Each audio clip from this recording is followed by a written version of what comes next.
So Ramona told you about the message of Planned Parenthood. Our next speaker is someone who will tell us about how we can most effectively brand our message, our pro-life message. This lady is the mother of 4, and she's the president of New Wave Feminists. I give to you Destiny Herndon-De La Rosa. Hey, you guys. All right. I don't know about you, but I actually love being honked at and given the middle finger. It feeds my soul when I see that happen. Because it means we're affecting people. We're getting one step closer with our message. So, speaking of messages, I want to talk to you guys about a naked turkey man that I came across on Facebook back in November.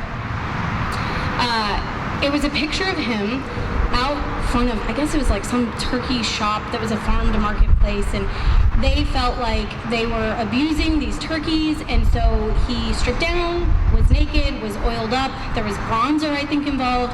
He was tied up like a naked turkey in front of this establishment, and this was like this great statement he was making about that, and my first thought was, whoa, something major must be happening there for him to feel passionate enough to become a naked turkey man in front of this place.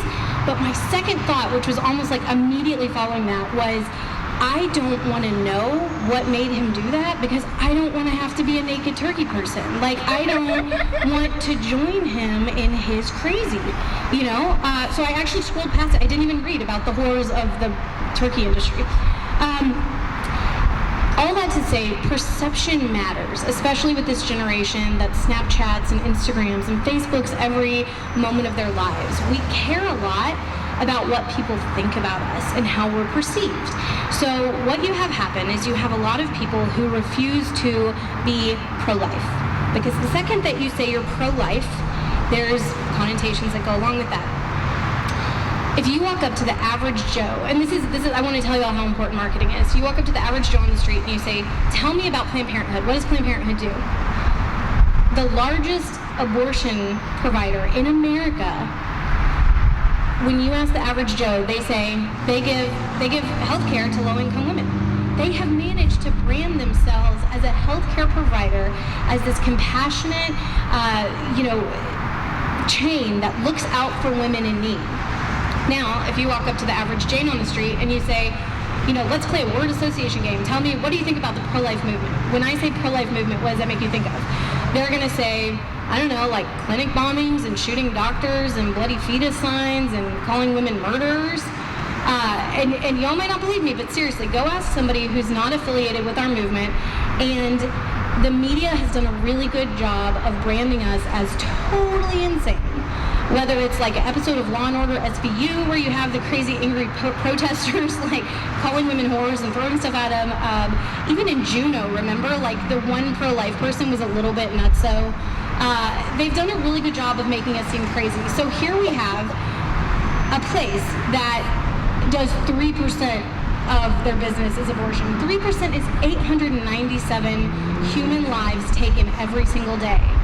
Yet the average American will think that they're just healthcare for women.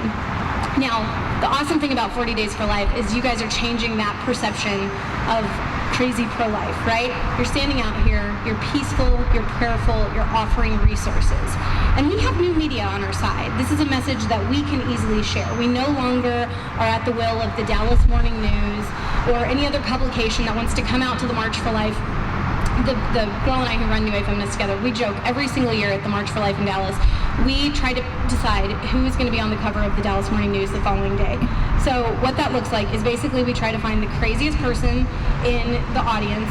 One year it was someone with a giant cross, with a baby doll, with a knife going through it, and there was ketchup on it. And the second both of us saw it, we're front page of Dallas Morning News. That's totally front page. They're not going to show the people out there praying peacefully, offering resources, helping women. They're always going to try to make us look crazy. A few years ago, I was down in Austin at their March for Life. I had a table set up. I had hot pink hair at the time, and to one side of me was a white male who had a political booth. To the other side, there was an older woman And I watched this journalism student from Texas University walk over to that guy and interview him for her journalism class. She makes this huge circle around me, like half circle, and goes over to the other woman and talks to her. And I kept thinking, why don't you want to talk to me? I have a feminist message. I have pink hair. I have a bunch of metal and junk in my face. I have tattoos. I probably look like the person, the people in your journalism class. But they're very careful about who it is that they allow to talk about this pro-life message, because they have a narrative that they're controlling right now. I know this because New Wave Feminist, every week we get messages from girls who say, hey, I'm in my women's studies class, and all my professor's talking about is how if you're pro-life, you're anti-woman, you're oppressive, and this is misogyny in action, and blah, blah, blah. And I can't take it anymore. What can I say? Which, by the way, if any of y'all are up against that, come to New Wave Feminist. We have tons of great arguments for it. But when that happens, I think, dude, you don't even realize we get this message every week. Probably half of your women's studies class is pro-life. All it's going to take is that one person who's bold enough to stand up and say, that is a lie. I am pro-life. I'm pro-woman. And so, bottom line, we have to be awesome. That's what it comes down to. We just have to be awesome. Don't be crazy. Don't make it easy for our communities to see us as crazy. Make it easy for people to join us because they know that they're not going to have to become a naked turkey person at any point. Make it to where they can say, you're making this movement look awesome. You are compassionate. Let's use their lingo. Let's talk about how we're pro-choice, because we are pro-choice, whether or not y'all want to think that.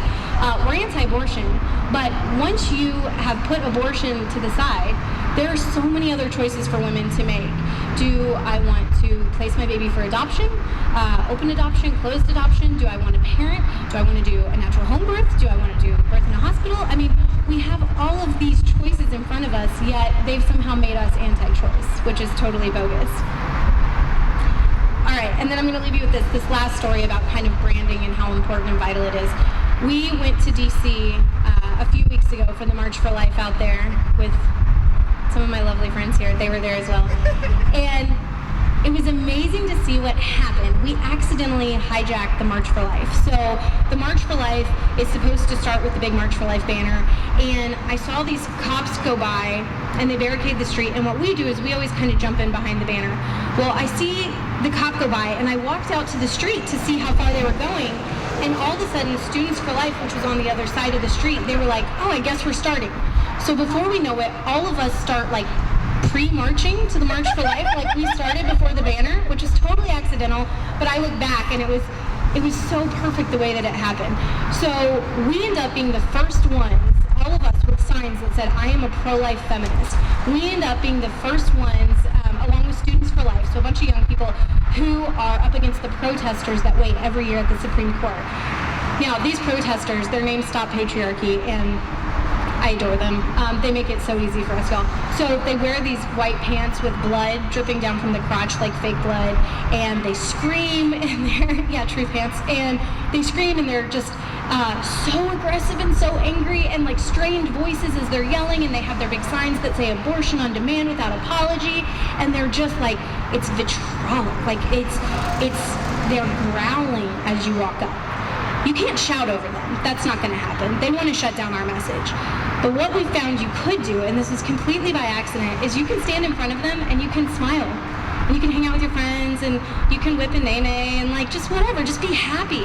Because at the end of the day, while the March for Life is a somber thing, it's also something that we need to celebrate the fact that we are the revolution.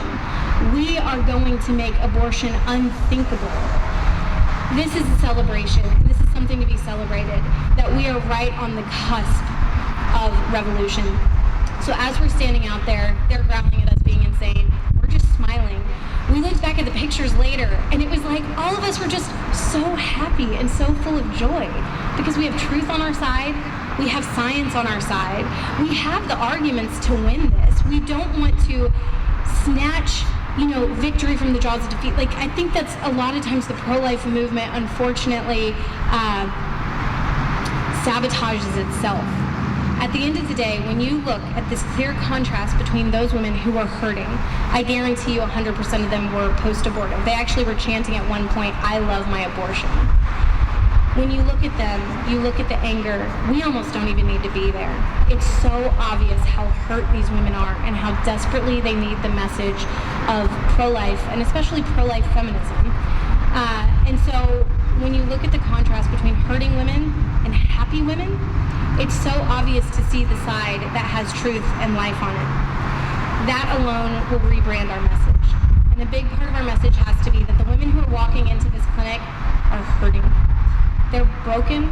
This is not an empowering experience for them. But the good news is they have an amazing opportunity to be strong and courageous and to be a hero.